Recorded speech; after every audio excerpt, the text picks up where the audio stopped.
Hi, I'm Luke.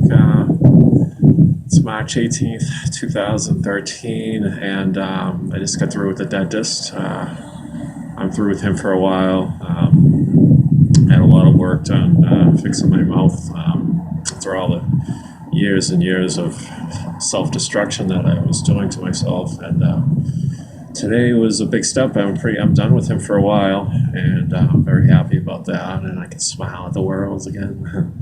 And it was, less than a year ago where, I thought all hope was lost. I had been drinking all night, and I fell in front of my house. I put the recycling bin out in front of my house, and when I was pulling it up the grass, it fell on my face and knocked me out and broke my glasses in two. And I think I was out for a while. I don't know. Nobody saw me, and I woke up a few minutes later, and I had a pair of broken glasses, the only pair of glasses that I had, and I couldn't see anymore.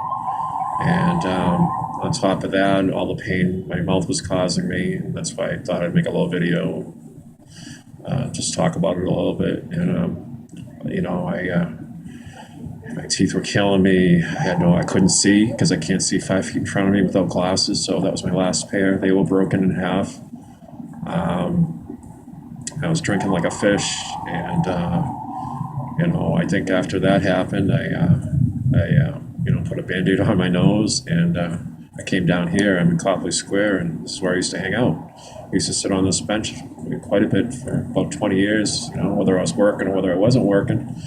And I would basically just drink all day. I'd either drink here, I'm looking around the park benches here, and I see a lot of the people that I used to drink with. They don't recognize me because I don't look anything like I did a year ago.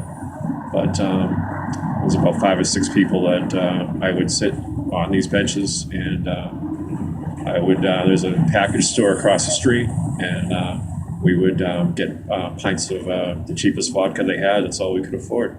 And we would sit around and just babble incoherently, not every day, but often enough, and just waste the day away, either here or across the street at the library on the bench that's over there, or wherever, even inside, even at the computers when I was bad, just all day long. And very not much fun, and they're not having much fun either. I think when you lose hope, it becomes like an option, especially if you're living at night. Luckily, I never had to live outside. I sometimes passed out on a bench or something when I was drinking, and I'd be shocked. I'd wake up around 3 or 4 in the morning, didn't know where I was and how I got there. And a few times I'd be in this area, and I'd just wake up and be like, what the hell? What was I doing? Where was I? And how did I get here? Who am I? What am I doing here? So anyway, back to what I was saying, that after that happened, I went to, I think maybe that afternoon after the thing fell on my face, I went to a bar not too far from here, a dive bar. I think it was a TAM up the street. And there was a jukebox there, and I think I put some money in the jukebox, or either that, but the song just came on. I got myself. It was early in the day. It was probably around 9:30, 10 in the morning, because the thing fell on my face. It was probably about 7. I was putting the bin out, like I was saying before. If I'm rambling, I'm sorry. But anyway, so I was sitting there, and then this song, Cyndi Lauper, "Time After Time," came on. And I think I talked about this a little bit before. And it was about, this whole song is about, I'll always be there for you time after time, blah, blah, blah, blah, blah. So I was kind of envisioning that God was speaking to me through Cyndi Lauper. So God was channeling himself through Cyndi Lauper that day. So take what you want out of that, because I'm not really a huge, if anybody knows me, knows I'm not really into that kind of music. I'm more of like a headbanger. When you look at me, you don't think so, but I like the heavy stuff. And anyway, so that song came on, and I still kept drinking, but I just thought that was like kind of a sign there. And then a few days later, I saw it was a cheap deal across from the library to get 2 pairs of glasses for like $99 at Lens Crafters. So I think I had maybe a couple hundred I still had saved, and so I bought 2 pairs of glasses. And I got those a couple days later, so I could see again. And then what happened after that?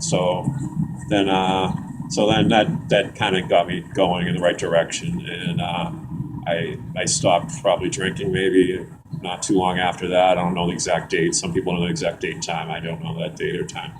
But so anyway, that kind of spurred me on, and once I got some money together, I was doing a lot of research, studies, and focus groups to get some money together on the side, and putting that all away, and not spending a dime on anything foolishly because I wasn't drinking. I was able to save some money, and I saved a little bit, and I started going to the dentist, and he had a lot of work he had to do to fix my mouth, but did a little bit at a time, and probably went about 10 different times to fix little problems.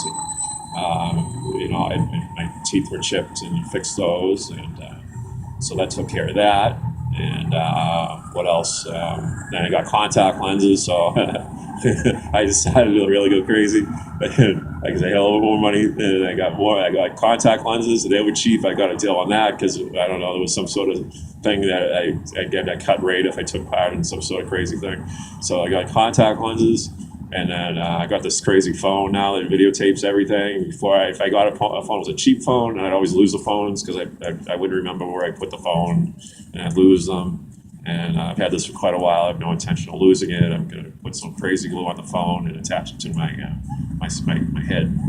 and so I don't lose it. But anyway, it's just amazing, what you can do when you set your mind to it, and with God's help, definitely God helped me with the cravings, because before, when I never would ask for help, but I wouldn't ask. I asked for help for winning the lottery and stuff like that, or I asked for help that the cops didn't catch me drinking over here on this bench, but I never asked help with things like help me with my cravings and help me do the right thing and stuff like that. And I do that every morning, and that helps. But when you have Him on your side, all you gotta do is ask for help, and then, people around me have come from a good family, and they've helped me out a lot with support. And, people, if you do have problems, there are people, if you don't have your family, there's always, support groups or whatever. I've never joined a support group, but maybe I might in the future, I don't know. I just try to take it one day at a time, and if I see somebody that needs help, I like to do that, or talk to people and tell them my story, and I do a little bit of that on the Facebook. I don't know if I'll post this. I might just keep this for myself, but I'll look at it and I'll see if I think it's something that people might want to check out. But before I was so self-defensive. I didn't like anything that I didn't think there was anything that I couldn't handle, and that I was going to be stubborn. And if I had a problem, it was somebody else's business, and screw you, and I'm going to do exactly what I want to do. But that, I realized that's not what life is all about. The purpose, I think, of us being here is we all have a purpose. I thought my purpose was that I wanted to be playing for the Boston Bruins or whatever, or the Celtics. And if I wasn't going to have that, my purpose was I was going to party all the time, or whatever. But that's not a purpose. That's just a fantasy. So I don't know what my point was. What I was trying to say. Oh yeah, that you definitely that God is there for you. If all else fails, and that's what was my last straw. Kind of was praying to God that He would help me, and He helped me with that, and He made me think of not just myself, and kind of took a little bit. I'm still a little selfish at times and whatnot, but I'm working on that. Every day is a learning experience, and I just try to make the most of every day now. And because the saying is, tomorrow is not promised, so I can just live in the moment. And today's a beautiful day, and I just kind of took a walk around the city a little bit, and just looked at everything, kind of smelled the roses, and it's just beautiful. That I can just have done like a total 180 in the last year. It's just amazing, and how grateful I am for God's help, my family's help, for letting me, literally see the light. See if you can see the sun coming down. I think God is shining. I can look at this monitor and I can see He's right behind me. And He always has been. I just never realized it. So that's it for today. Goodbye.